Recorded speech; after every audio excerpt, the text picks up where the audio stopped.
All right, guys, welcome back to Miss Beth's reading, to Grandma's reading corner.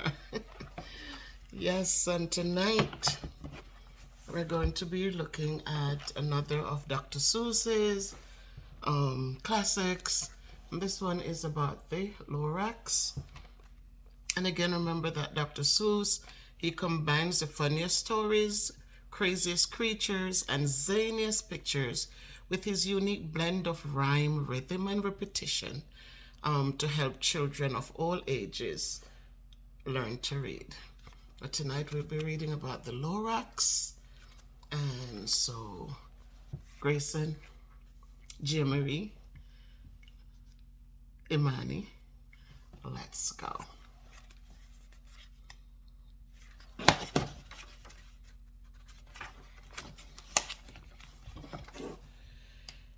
At the far end of town, where the grickle grass grows and the wind smells slow and sour when it blows, and no birds ever sing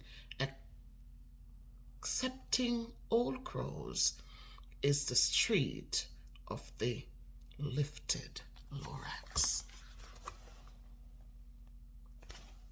Sort of just gloomy.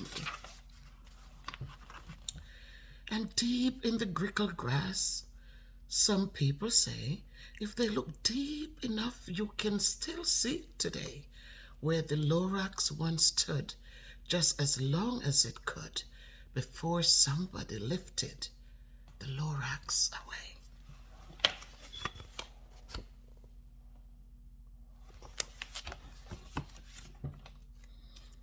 What was the Lorax? And why was it there? And why was it lifted and taken somewhere? From the far end of town where the grickle grass grows, the old once let still lives here. Ask him. He knows. You won't see the once-ler. Don't knock at his door. He says in his lurkim on top. Let me reread that. You won't see the once-ler. Don't knock at his door. He stays in his lurkim on the top of his store. He lurks in his lurking, cold under the roof, where he makes his own clothes out of muffled moof. And on special dank midnights in August, he peeks out of the shutters, and sometimes he speaks and tells how the Lorax was lifted away. He'll tell you, perhaps, if you're willing to pay.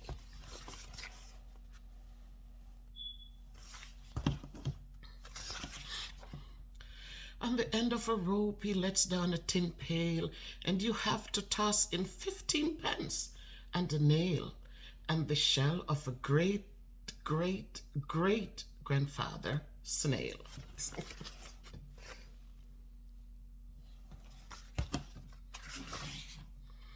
Then he pulls up the pail, makes a most careful count to see if you've paid him the proper amount.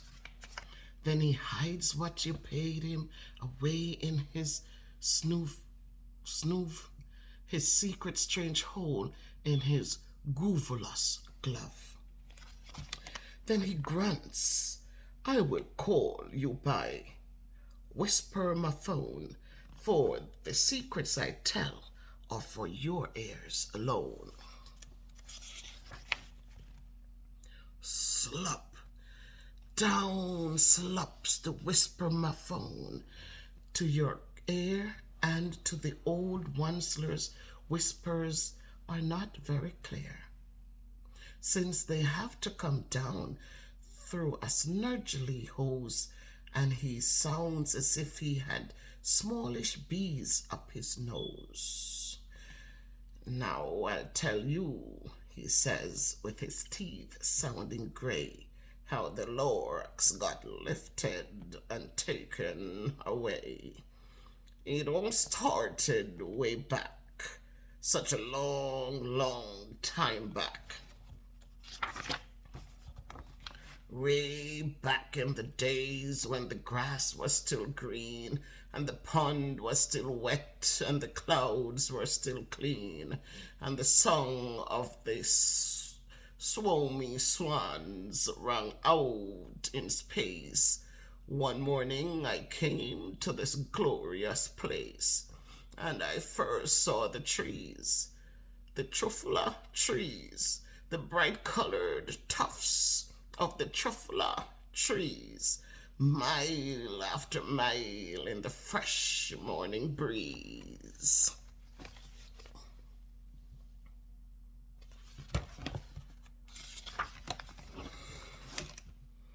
And under the trees I saw brown barbaloots frisking about in their barbaloot suits as they played in the shade and ate truffle fruits. From the ripulous pond came the comfortable sound of the humming, fish humming, while splashing around.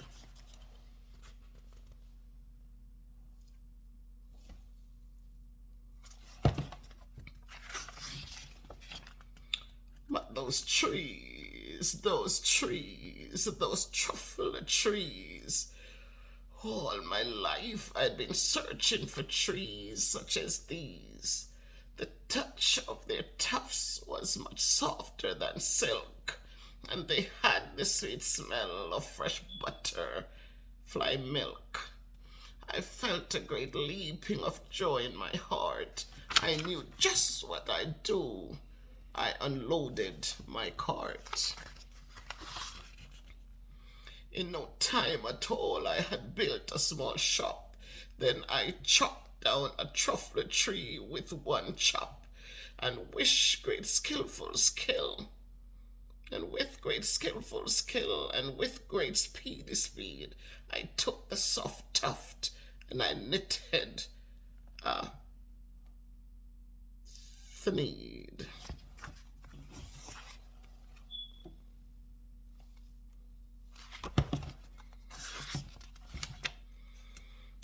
Instant I'd finished, I heard a gazump. I looked.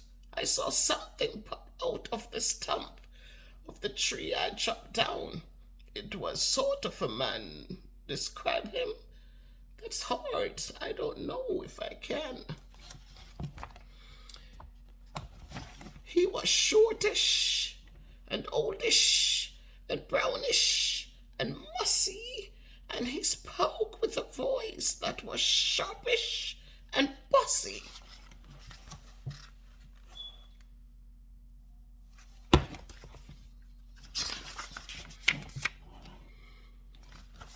Mister, he said, with a sawdusty sneeze, I am the Lorax. I speak for the trees.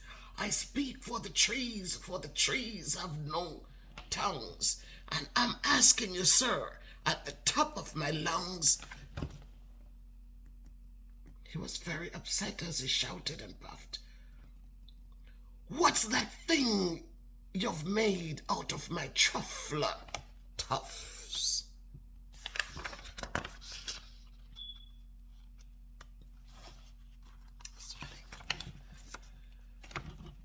Look, Lorax, I said, there's no cause for alarm. I chopped just one tree. I'm doing no harm. I'm being quite useful. This thing is a thneed. A thneed's a fine something that old people need. It's a shirt, it's a sock, it's a glove, it's a hat. But it has other uses. Yes, far beyond that.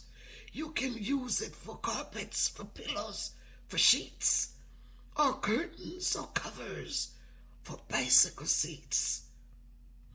The Lorax said, Sir, you're crazy with greed.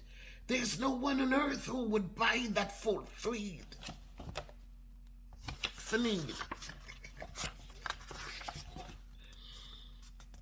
But the very next minute, I proved he was wrong.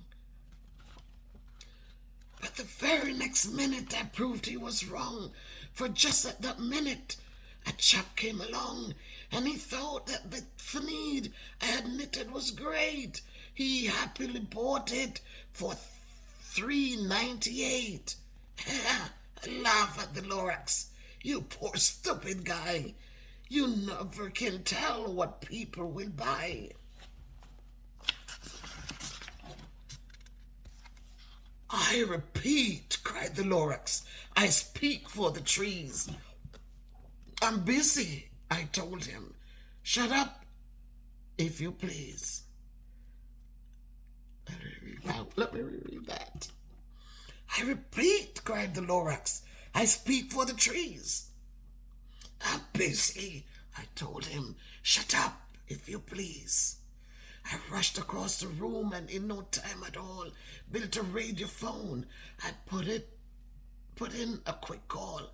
I called on my brothers and uncles and aunts, and I said, listen here, here's a wonderful chance for the whole Onceler family to get mighty rich.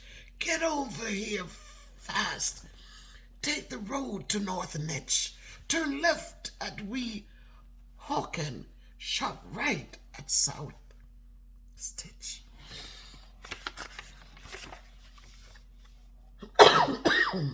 Sorry.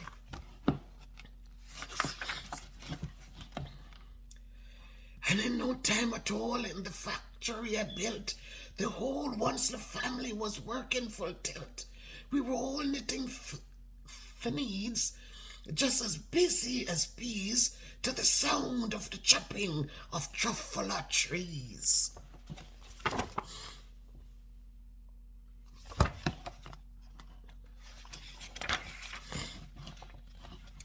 Then, oh baby, oh, how my business did grow.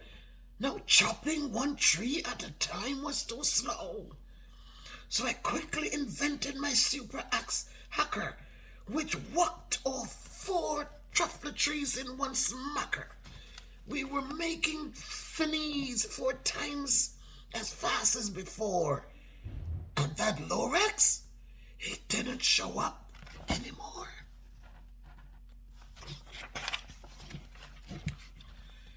But the next week he knocked on my new office door. He snapped, I'm the Lorax who speak for the trees, which you seem to be chopping as fast as you please. But I'm also in charge of the brown Barbaloots who played in the shade in their Barbaloot suits and happily lived eating truffle fruits. Now, thanks to your hacking my trees to the ground, there's not enough truffle fruits to go around. And my poor Barbaloots are all getting the crummies because they have gas and no food in their tummies.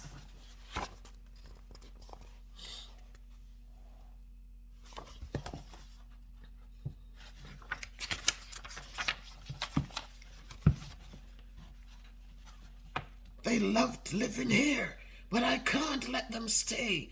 They'll have to find food, and I hope that they may. Good luck, boys, he cried, and he sent them away. I, the Onceler, felt sad as I watched them all go. But business is business, and business must grow, regardless of crummies and tummies. You know. Or leaving.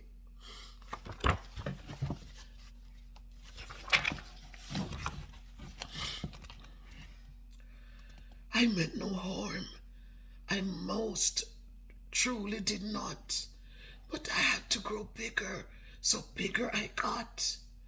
I biggered my factory, I biggered my roads, I biggered my wagons, I biggered the loads of the needs I shipped out. I was shipping them forth to the south, to the east, to the west, to the north. I went right on biggering, selling more needs, and I biggered my money, which everyone needs.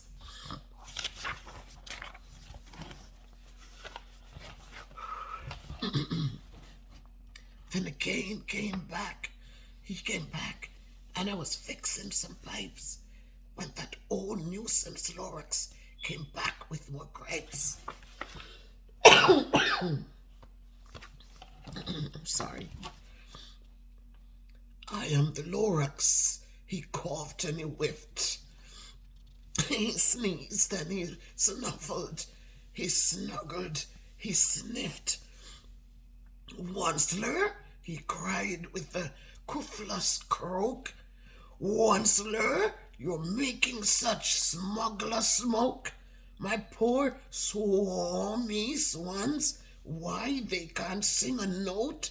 No one can sing who has smog in his throat. I'm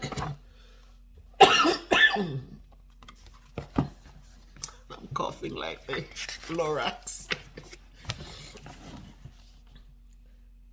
And so, said the Lorax, please pardon my cough. They cannot live here, so I'm sending them off. Where will they go? I don't hopefully know. They may have to fly for a month or a year to escape from the smog you have smogged up around here.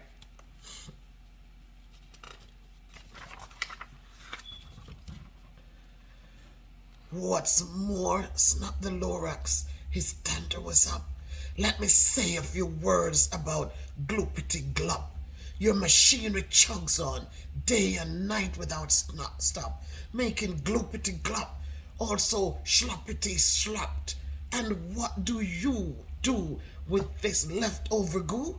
I'll show you, you dirty old oncelerman, you.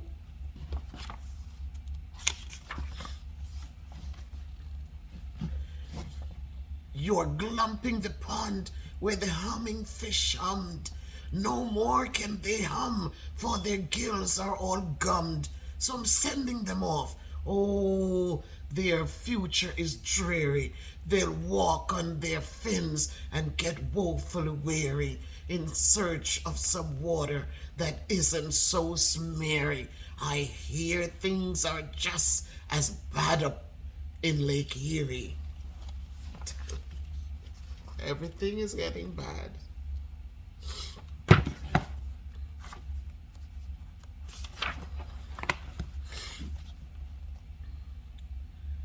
And then I got mad. I got terribly mad. I yelled at the Lorax. Now listen here, Dad.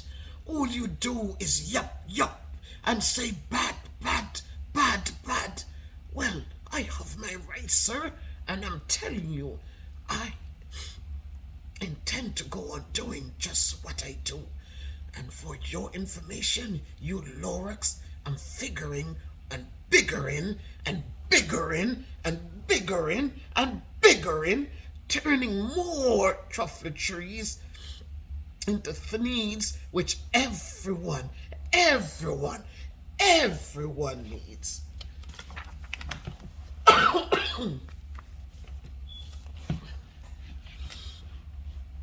And at that very moment, we heard a loud thwack. From outside in the fields came a sickening smack of an axe on a tree. Then we heard the tree fall, the very last truffula tree of them all. Very last one.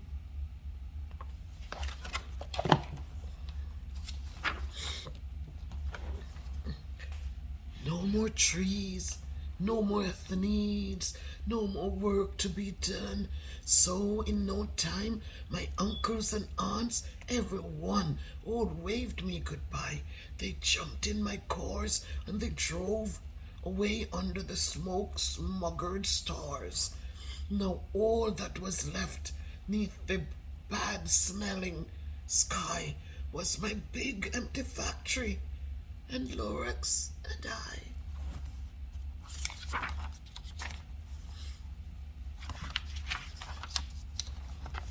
So everyone is leaving.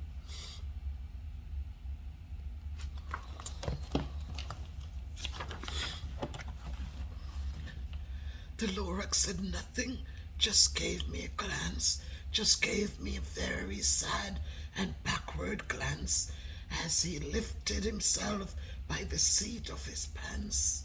And I'll never forget the grim look on his face when he hoisted himself and took leave of this place through a hole in the smog without leaving a trace.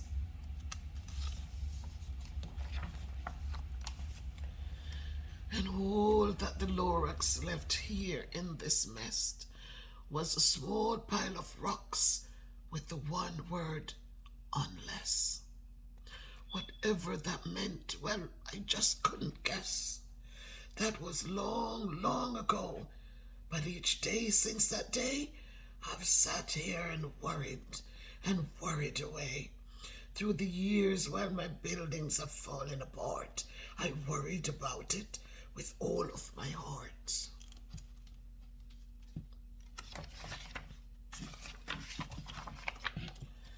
But now, says the Onceler, now that you're here, the word of the Lorax seems perfectly clear.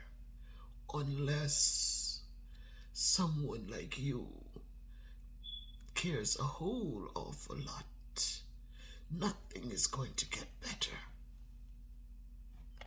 It's not.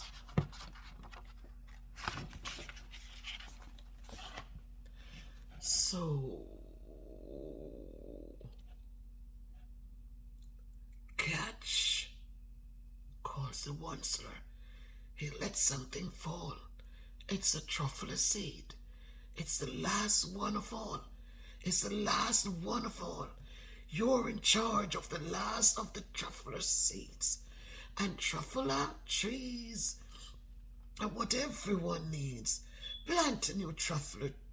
Treat it with care. Give it clean water and feed it fresh air. Grow a forest.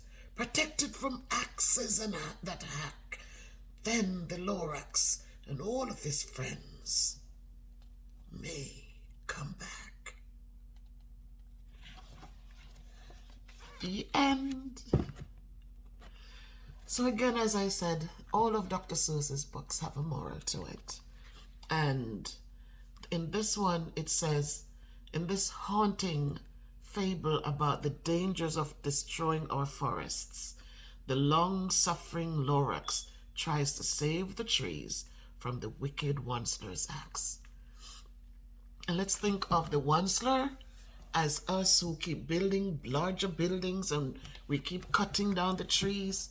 And so that's robbing us of the oxygen that it gives off. It robs us of the holding of the soil. We're in place because once you cut the trees down, then you find that, and we dig and we cut and we build, then the soil becomes loose. And we get so many more mudslides. We get so much more things because when it rains and nothing is there to hold that soil in place, it all comes rolling down the hillsides. So, hope you enjoyed. Again, the Lorax. I tried to change my voice to match the characters. I hope you enjoyed that too. Happy reading, everybody. From Grandma's Reading Corner, another from Dr. Seuss's Classics. Happy reading.